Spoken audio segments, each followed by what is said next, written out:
Informasi berikutnya, pemirsa, diduga ginjalnya dicuri saat bekerja di Doha, Qatar. Seorang tenaga kerja wanita asal Lombok Utara mengadu ke Bupati Lombok Utara. Sri Rabitah mengaku baru mengetahui ginjal kanannya hilang dari tubuhnya setelah melakukan pemeriksaan di Rumah Sakit Umum Provinsi Nusa Tenggara Barat. Kedatangannya menemui Bupati Lombok Utara untuk meminta bantuan hukum yang dialami dirinya saat bekerja di Doha, Qatar karena perilaku majikannya yang tidak manusiawi. Setelah bertemu dengan Bupati, Sri Rabitah mengaku akan menjalani operasi pemulihan fungsi organ tubuh pada bulan Maret mendatang.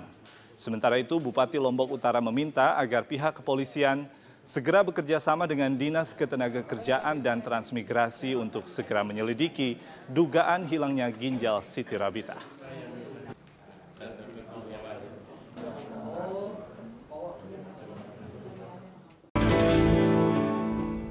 Pemirsa, Direktorat Jenderal Pengelolaan Pembiayaan dan Risiko atau DJP2R Kementerian Keuangan melaporkan total outstanding utang pemerintah pusat hingga akhir Januari 2017 mencapai Rp3.549,17 triliun. Nilai utang itu naik Rp328,19 triliun dibanding realisasi periode yang sama di tahun 2016. Ada rekan saya Andra Lesmana yang akan memaparkan siapa saja pemberi hutang ke pemerintah hingga saat ini dan bagaimana utang pemerintah pusat dan rasionya terhadap PDB dari tahun ke tahun. Andra, silakan. Baik, terima kasih Vero dan juga pemirsa. Utang pemerintah pusat sejak tahun 2000 hingga saat ini terus mengalami peningkatan. Sementara untuk rasio utang pemerintah pusat terhadap PDB sejak tahun 2000 mengalami penurunan. Kita simak datanya. Ya, ini dia utang pemerintah pusat dan rasionya terhadap PDB di tahun 2000 hingga 2016. Di tahun 2000, hutang Indonesia terhadap dan juga rasionya terhadap PDB yaitu sebesar Rp1.234,28 triliun dengan rasio 89%. Kemudian di tahun 2001, 2002, 2003, 2004 dan sampai dengan 2005 meningkat hutang pemerintah pusat menjadi Rp1.313,5 triliun. Namun rasionya turun menjadi 47%. Selanjutnya di tahun 2006 hutang pemerintah pusat kembali meningkat dari Rp1.302,16 triliun. Kemudian di tahun 2007, 2008, 2009 hingga 2010 juga terus meningkat menjadi Rp1.676,15 triliun dengan rasio yang menurun 26%. Dan di tahun 2011 hutang Indonesia berada di kisaran Rp1.803,49 triliun dengan rasio 25%. Hingga 2016 ini, hutang Indonesia terus meningkat menjadi Rp3.466,96 triliun, namun kembali naik rasionya menjadi 27,9%. Ya, untuk rasio utang Indonesia relatif lebih rendah dibanding dengan negara lainnya. Jika dibandingkan dengan negara-negara maju seperti Inggris, Italia, Amerika Serikat, serta Jepang, rasio utang Indonesia jauh lebih rendah. Kita simak datanya. Ya, ini dia rasio utang dunia terhadap PDB 2016 per Oktober 2016. Chile 20%, kemudian Indonesia 28%, Filipina 36%, Malaysia 56%, India 66%, kemudian Inggris 89% rasionya dan Amerika Serikat 107%. Jepang paling tinggi rasionya yaitu 249%.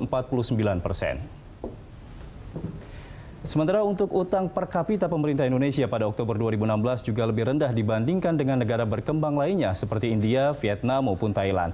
Dan utang Indonesia hanya sedikit di atas utang Filipina. Ini dia datanya. Utang per kapita Indonesia dan juga beberapa negara lainnya di bulan Oktober 2016, Filipina $956,3, kemudian Indonesia $1.032, India $1.200, Thailand $2.500, selanjutnya Malaysia $5.300, Amerika Serikat $62.000 dan Jepang $97.100. Maksud kami $97.100. Ya, V, kembali ke Anda. Iya, baik. Andra, tadi Anda telah memaparkan ini jumlah hutang Indonesia dari tahun ke tahun hingga membandingkan rasio hutang Indonesia dengan negara lainnya. Bahkan memang cenderung menurun meskipun jumlahnya naik begitu. Lantas siapa yang hingga saat ini pemberi pinjaman terbesar ke pemerintah? Ya, Veronica dan juga pemirsa, sampai saat ini Indonesia masih memiliki pinjaman luar negeri. Per Januari 2017, utang luar negeri pemerintah Indonesia, baik bilateral maupun multilateral, tercatat 728,15 triliun rupiah. Naik tipis dari akhir 2016 yang sebesar 728,8 triliun rupiah. Kita lihat datanya.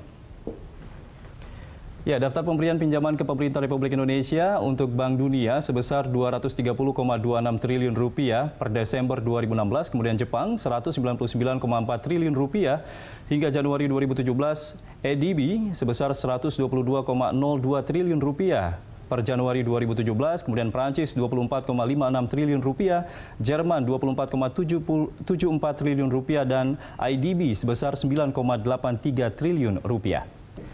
Demikian informasi yang bisa saya sampaikan. Kembali ke Anda, Veronica. Baik, terima kasih Andra atas informasinya. Saya kembali melanjutkan perbincangan bersama Mas Berli dan juga Pak Robert. Pak Robert, kalau memang ternyata kita lihat bahwa rasio kita ini sebenarnya masih dalam batas wajar begitu. Bahkan kalau tadi kata Mas Berli, memang zamannya sekarang ini justru kita harus memanfaatkan utang yang ada ini untuk membangun negara kita.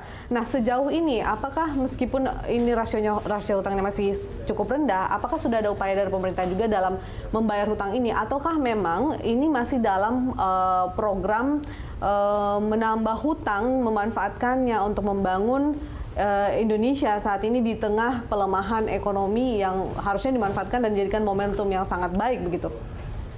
Kalau kita lihat statistik APBN di dalam 10 tahun terakhir pun selalu ada defisit, artinya pengeluaran lebih besar dari penerimaan negara.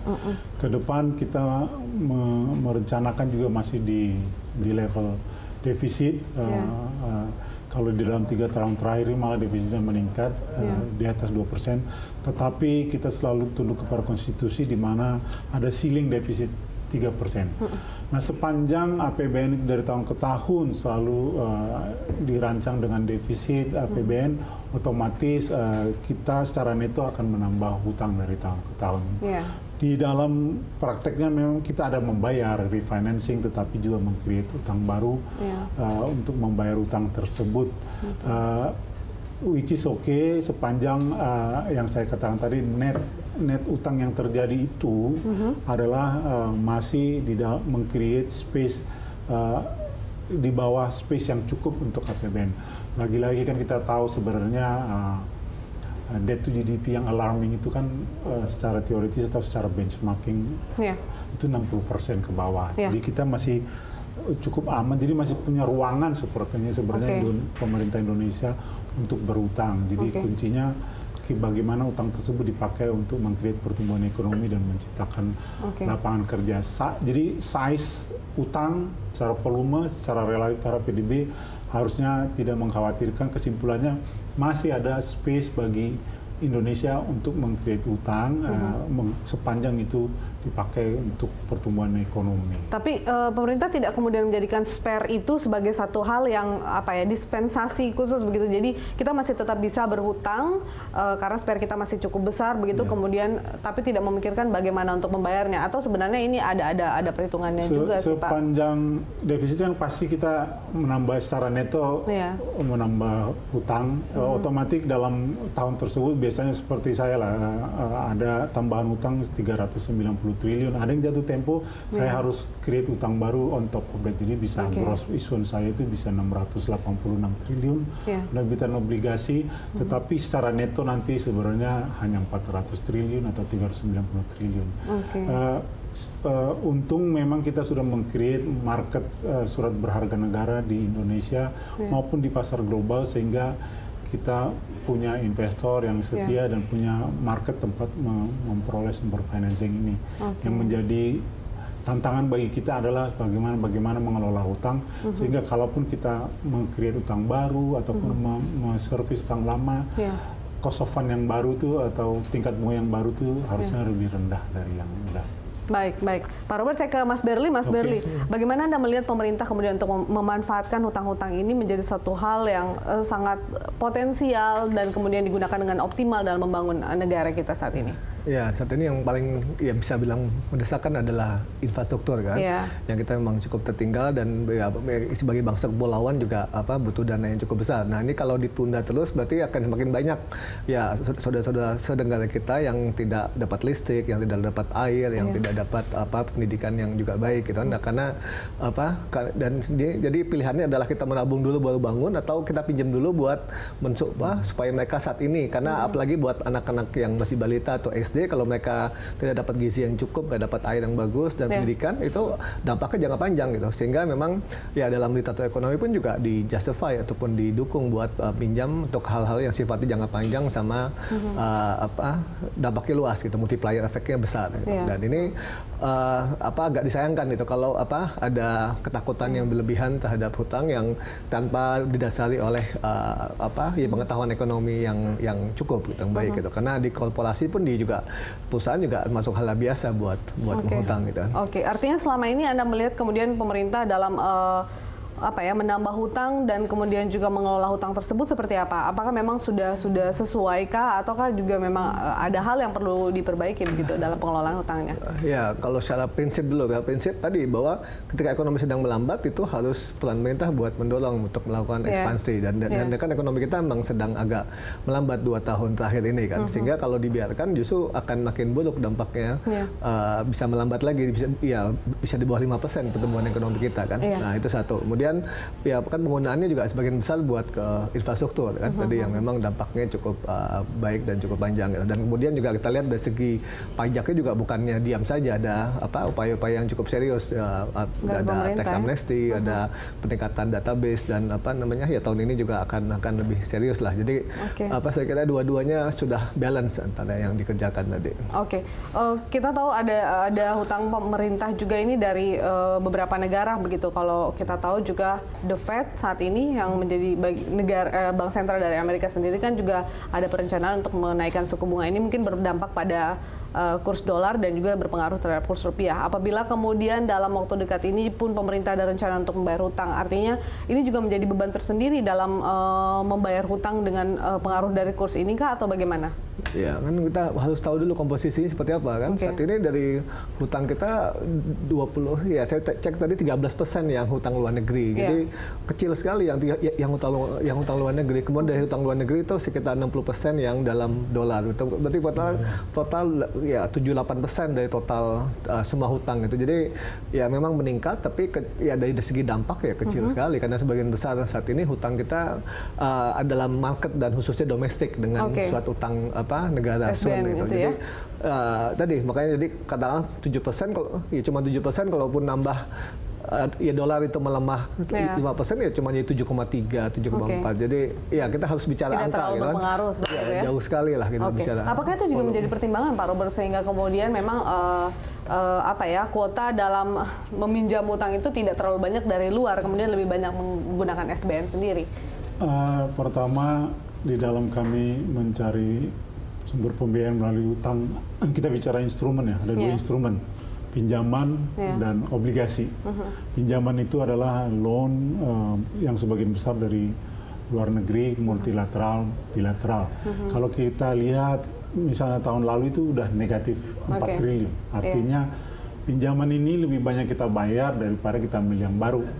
Karena makin setelah Indonesia naik tingkat menjadi middle income country,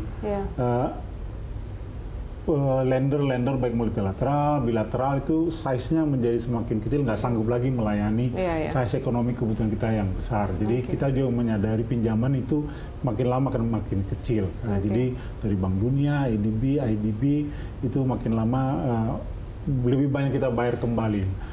Itu instrumen pertama. Instrumen kedua adalah surat berharga negara, menjadi instrumen yang paling utama, menjadi sumber pembiayaan di mana investornya adalah market investor, jumlahnya banyak.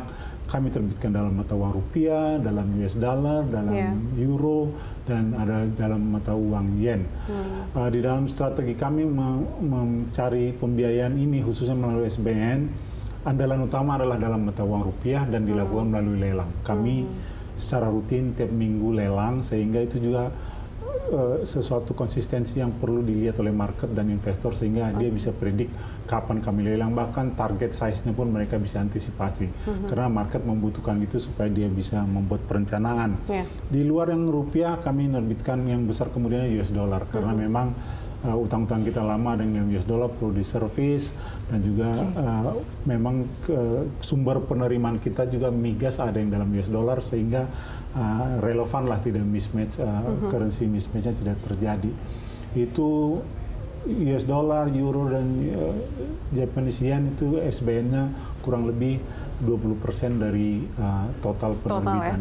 Kenapa kami harus menerbitkan itu? Pertama, untuk meng-create diversifikasi investor base supaya kami juga, kantong investor kami bukan hanya di domestik, tapi ada kantong investor di global yang pembeli US dollar, ada pembeli euro, pembeli yen, itu berarti ada kantong-kantong sumber-sumber kami menerbitkan bonds. Yang kedua juga memastikan bahwa kami punya sumber lain dalam hal menghindari crowding out di Indonesia. Karena kita tahu likuiditas pasar keuangan di Indonesia juga terbatas. Jangan kami sampai menerbitkan SBN dalam size yang sangat besar sehingga crowding out, sehingga tidak ada jatah buat private. Itu juga perlu kami kelola sedemikian rupa. Oke, baik Pak Robert, Mas Berli, kita lanjutkan perbincangan di segmen berikutnya. Tetaplah bersama kami di Hot Economy, kami akan kembali usai jeda.